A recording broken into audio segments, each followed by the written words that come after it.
Before we talk about the crypto queen herself, we need to understand something even more important: the dream.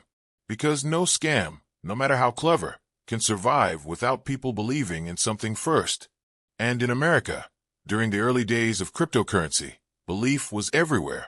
It was in coffee shops, office break rooms, college dorms, and late-night conversations between families who felt like they were running out of time to catch up financially. For decades, Americans had been told that if you work hard, you'll get ahead. But by the time the 2010s rolled in, that promise felt broken for a lot of people. Wages were stagnant. Debt was rising. The cost of living was climbing faster than paychecks. Meanwhile, headlines were filled with stories of ordinary people who bought Bitcoin early and suddenly became millionaires.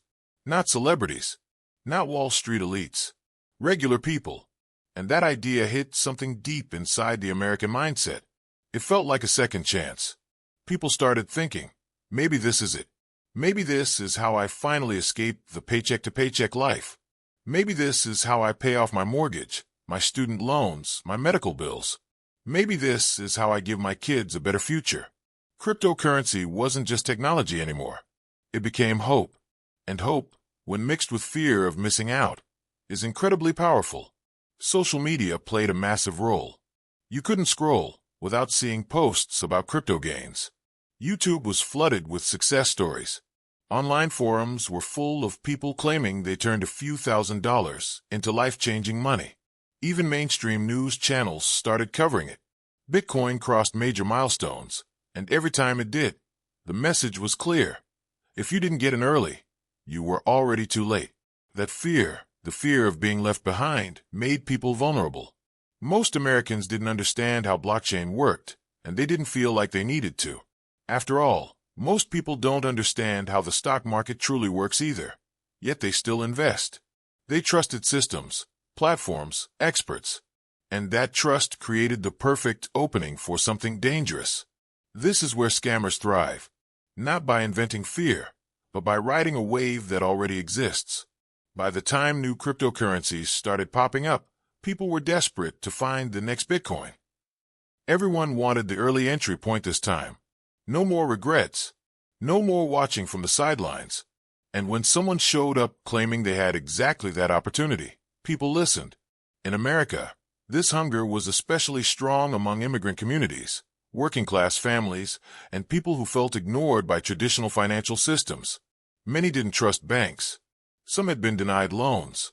Others had lived through financial crashes that wiped out their savings. Crypto felt different. It felt independent. It felt empowering. And most importantly, it felt like something finally made for them.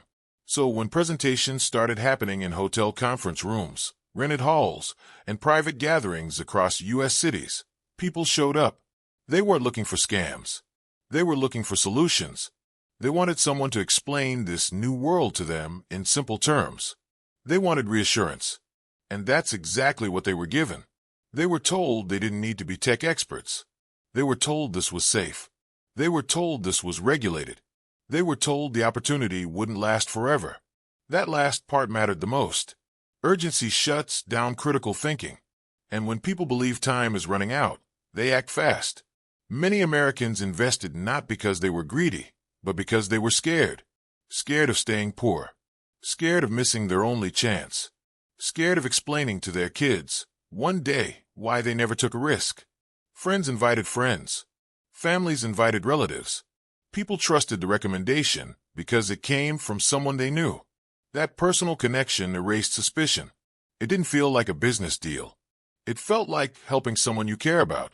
And slowly, quietly, the trap began to close. What made this moment so dangerous was that cryptocurrency already had a reputation for being complex. So when things didn't make sense, people blamed themselves. They thought, maybe I just don't understand it yet. Maybe this is normal. Maybe I need to be patient. That self-doubt protected the scam far better than any security system ever could. In America, patience is often seen as discipline. People are taught to invest long-term, to trust the process. And scammers know this. They build systems that reward silence and punish questions. They label skeptics as negative thinkers. They frame doubt as weakness. By the time people started asking real questions, many had already invested too much emotionally and financially to walk away. And here's the most uncomfortable truth. The dream itself wasn't fake. The desire for financial freedom wasn't wrong. The belief that technology could change lives wasn't foolish. What made millions vulnerable wasn't stupidity. It was trust placed in the wrong hands at the wrong time. The crypto queen didn't create this dream. She simply stepped into it at the perfect moment.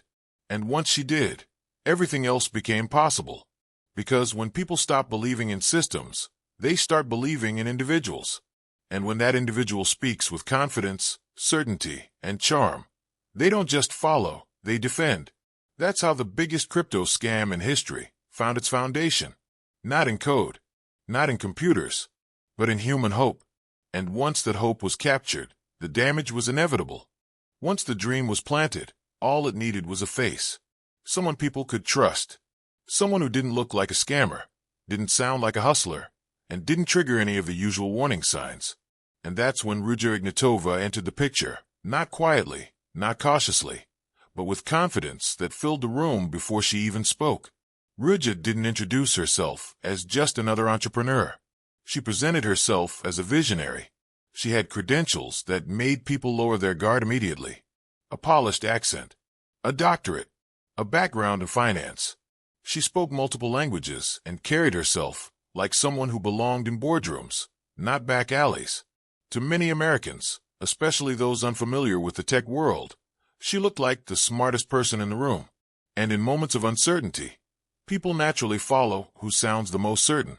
When she talked about cryptocurrency, she didn't drown people in technical jargon. She simplified everything. She compared digital coins to early internet companies. She reminded audiences that people once laughed at email, laughed at online shopping, laughed at smartphones. And now, she said, those same people were paying the price for doubting innovation. Her message was clear. Don't be late again. What made Ruja especially dangerous was how she blended intelligence with emotion. She didn't just promise money. She promised empowerment. She framed OneCoin as a movement, not a product. A financial revolution that would take power away from banks and put it back into the hands of everyday people. In the United States, where distrust of financial institutions runs deep, that message landed hard. She stood on massive stages in American cities, under bright lights, in front of cheering crowds. Giant screens behind her displayed bold slogans and futuristic graphics. She dressed in elegant gowns, sometimes glittering under the stage lights, fully embracing the title of Crypto Queen. And the crowd loved it, not because of arrogance, but because she looked successful. She looked like proof that the system worked. People want to believe success leaves clues. Ruja looked like the clue.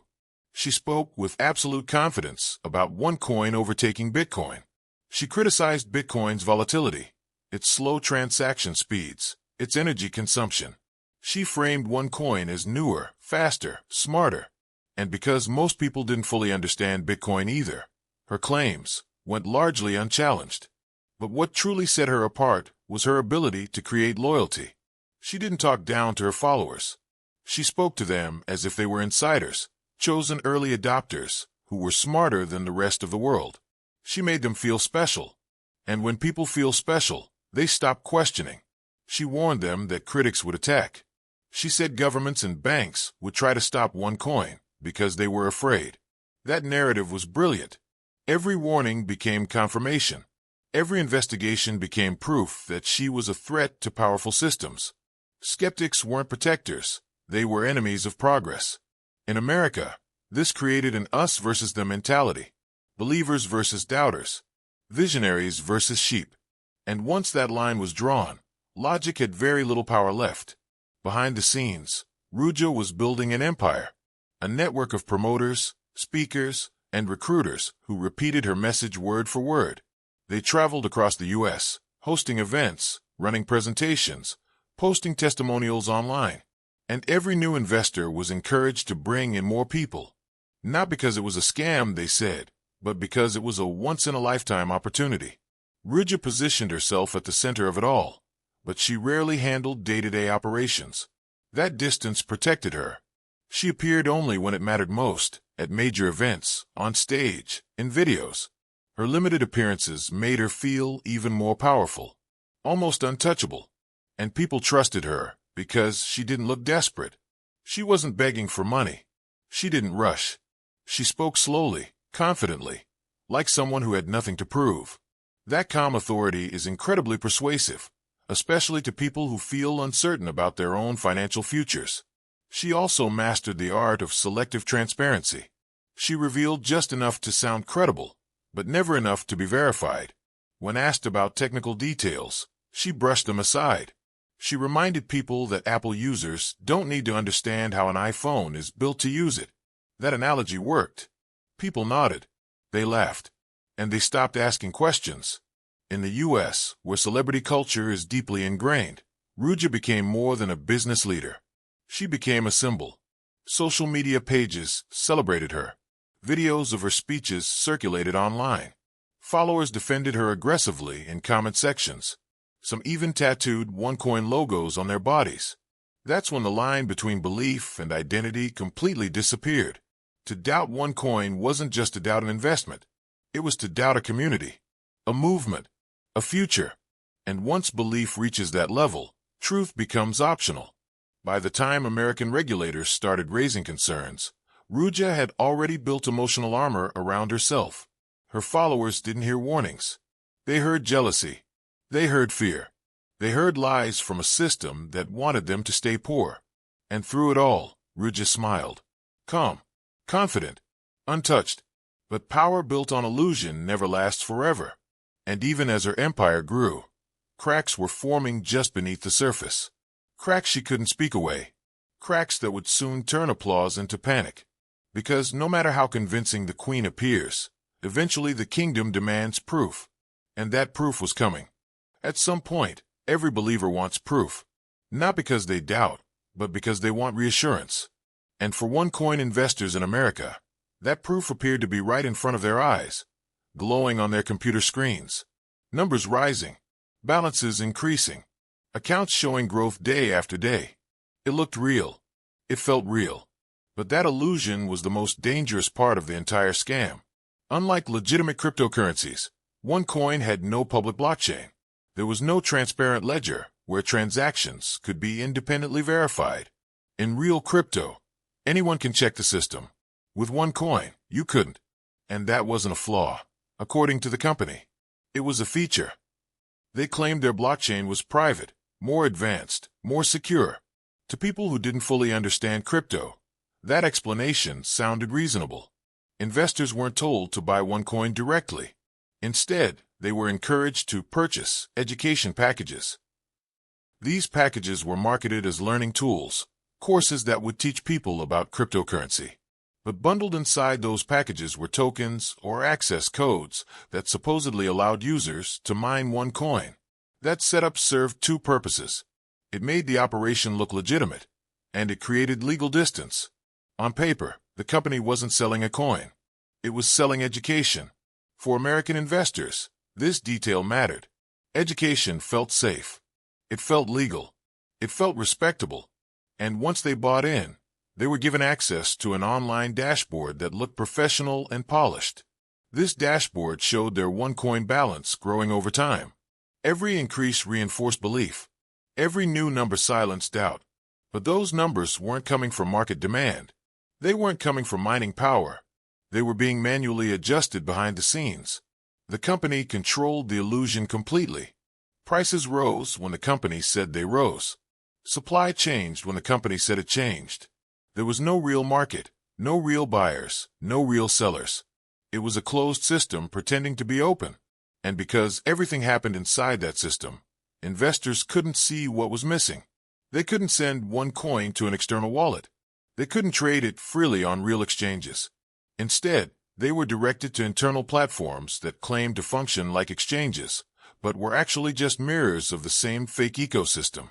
In the United States, some early investors tried to cash out. A few were allowed to withdraw small amounts. That wasn't generosity. That was strategy. Those early payouts created success stories, testimonials, proof that the system worked. And those stories spread fast. People saw friends withdraw money, and assumed everything was fine. What they didn't realize was that the money being paid out wasn't coming from profits. It was coming from new investors. The classic structure of a Ponzi scheme, dressed up in digital language. As OneCoin grew, so did the complexity of the illusion. New updates were announced.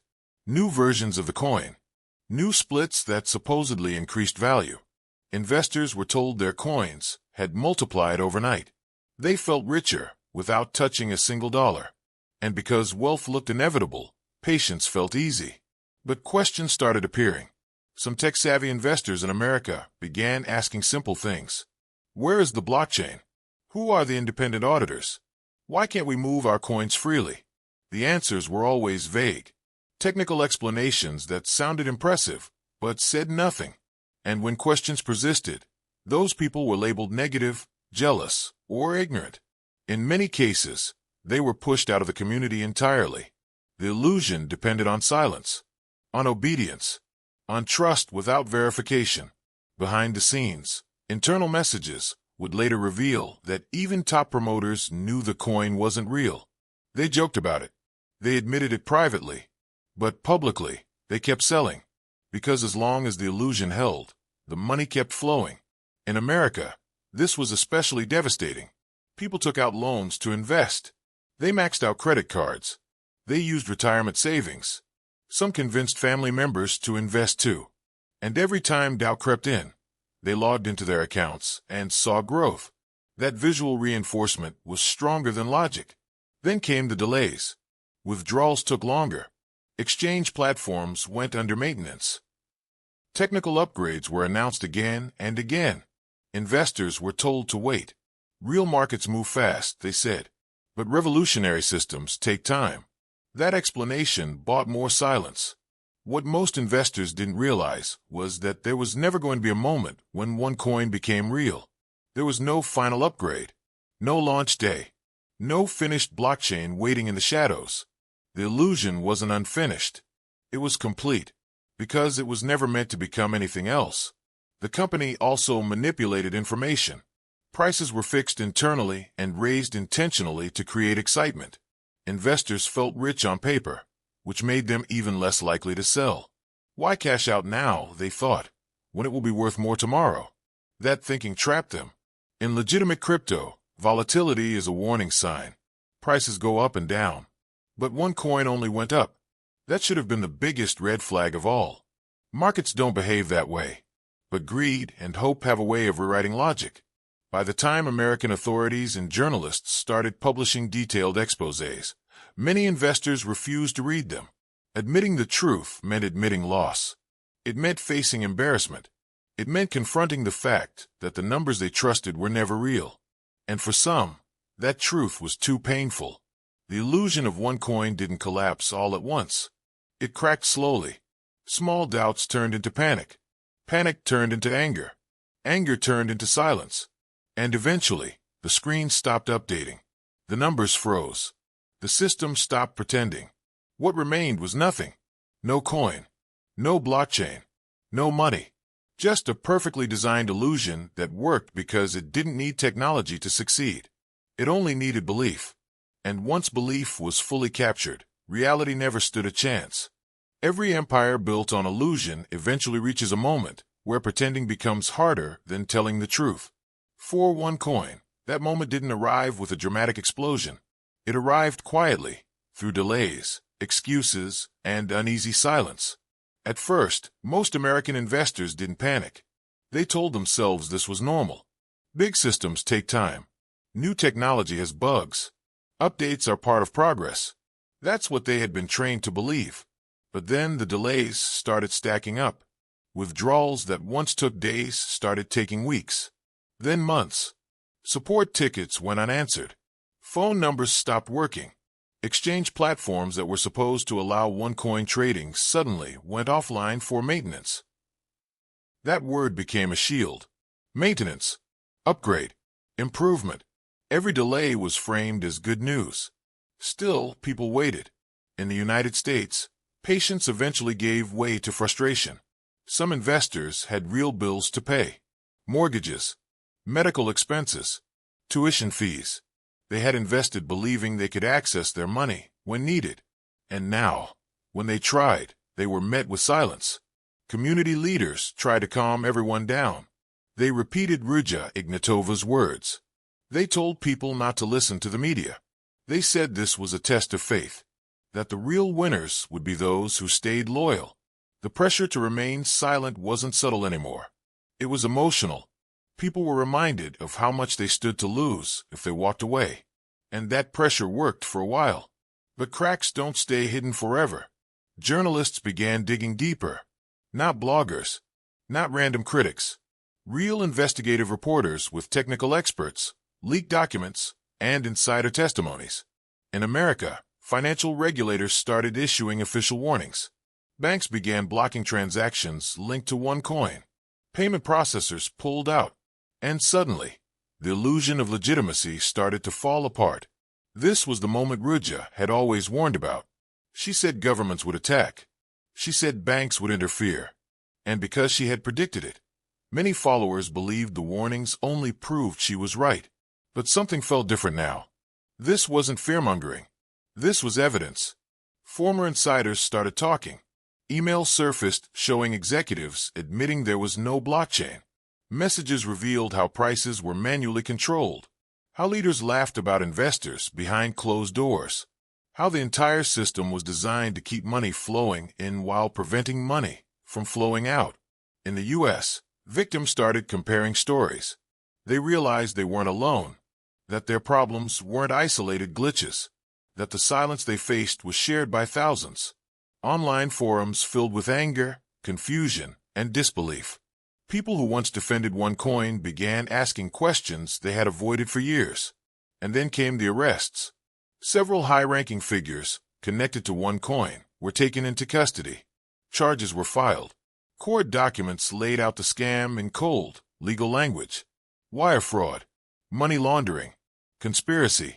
The words hit hard. These weren't rumors anymore. They were facts presented in courtrooms.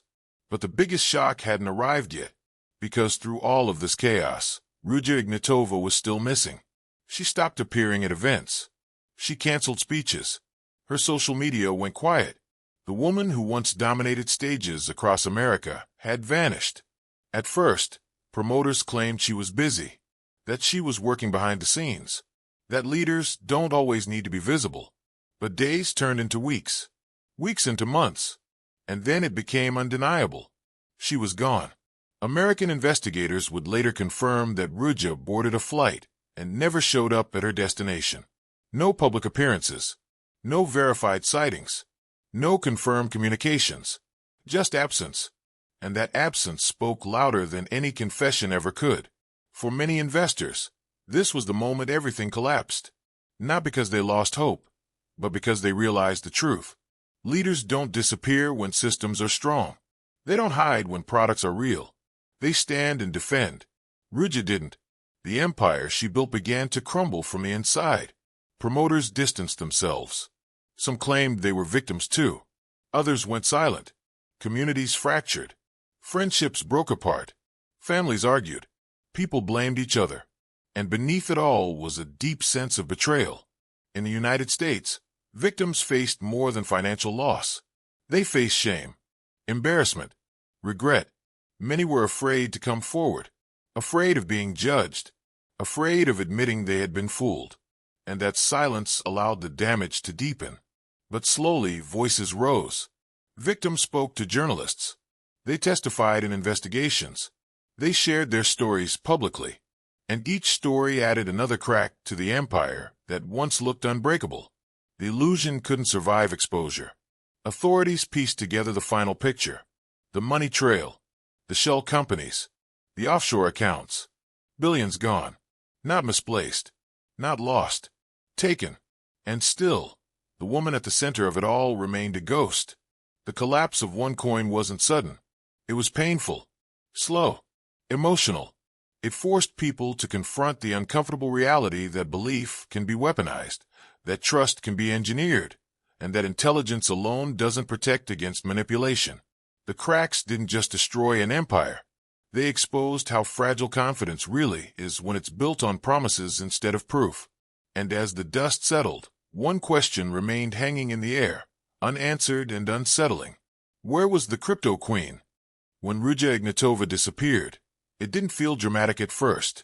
There was no breaking news alert, no flashing headline announcing that the crypto queen was on the run. Instead, her absence crept in quietly, almost politely, the way bad news often does. One canceled appearance turned into two. A delayed conference became a missed speech. Emails went unanswered. Messages were ignored. And slowly, the woman who once stood under spotlights in packed American convention halls simply stopped existing in public. At first, her followers made excuses for her. Leaders are busy, they said.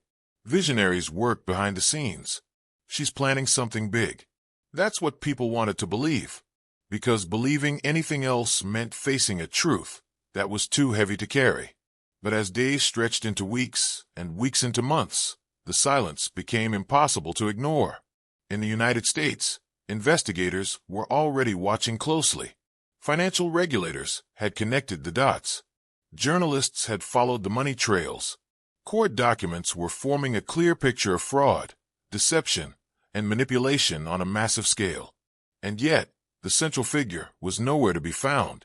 It was as if the heart of the crime had vanished before anyone could place it under arrest. Then came the confirmation that changed everything. Ruja Ignatova had boarded a plane in Europe in late 2017. She was expected to attend an event. She never arrived. No hotel check-in. No conference appearance. No verified sightings after that day. From that moment on, the crypto queen became a ghost. Her disappearance wasn't just suspicious. It was strategic. American authorities later revealed that she likely knew the walls were closing in. Arrests were happening. Investigations were expanding. Bank accounts were being frozen. The illusion couldn't survive much longer. And instead of fighting, she chose to run, or disappear, or both. For victims across the United States, this was the final blow. Not because they lost hope of getting rich, but because they lost any remaining chance of accountability. The person who had promised them a future had escaped with their past, their savings, their trust, and she didn't even leave an explanation behind. As the legal process unfolded, her inner circle began to fall. Associates were arrested. Executives testified.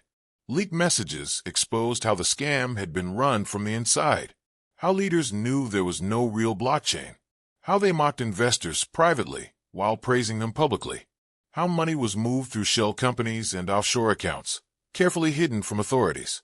Her brother was taken into custody. Other high-ranking figures faced charges in U.S. courts. And piece by piece, the story became undeniable. OneCoin was never a failed project. It was a successful scam. But justice felt incomplete, because no matter how many arrests were made, the person who mattered most was still missing. The woman who convinced millions. The face of the empire. The crypto queen herself. The FBI eventually did something rare. They placed Ruja Ignatova on their most wanted list. Not for violent crime, but for one of the largest financial frauds in history. Her face, once projected on massive screens as a symbol of innovation, now appeared on wanted posters as a warning. Rumors exploded. Some believed she was living under a new identity, protected by wealth and powerful connections. Others believed she had undergone cosmetic surgery to disappear forever. There were whispers that she was hiding in Eastern Europe, the Middle East, or even somewhere unexpected, blending into everyday life while her victims struggled to rebuild theirs. And then there were darker theories. That she had been killed. That someone silenced her to protect secrets. That her disappearance wasn't freedom, but punishment. No evidence ever confirmed any of it. And that uncertainty only deepened the mystery. In America, the aftermath wasn't just legal. It was emotional. Families were torn apart by guilt and blame. Some people had convinced parents, siblings, or friends to invest. Relationships collapsed under the weight of regret. Others were left facing retirement with nothing. The psychological damage was just as severe as the financial loss. Shame kept many silent. Fear kept others from ever trusting again. Support groups formed. Victims shared stories. And for the first time, many realized how widespread the damage truly was. They weren't alone. They weren't foolish. They had been targeted. The story of the crypto queen became a case study in modern fraud, not because it used advanced technology, but because it used human emotion so effectively. It showed how confidence can be manufactured, how authority can be staged, and how belief can be manipulated on a global scale. Even years later, echoes of OneCoin remain. New scams continue to appear, using different names, different platforms, different faces, but the structure is the same. Big promises, limited time, discouraged questions, guaranteed profits, and always the suggestion that critics just don't understand.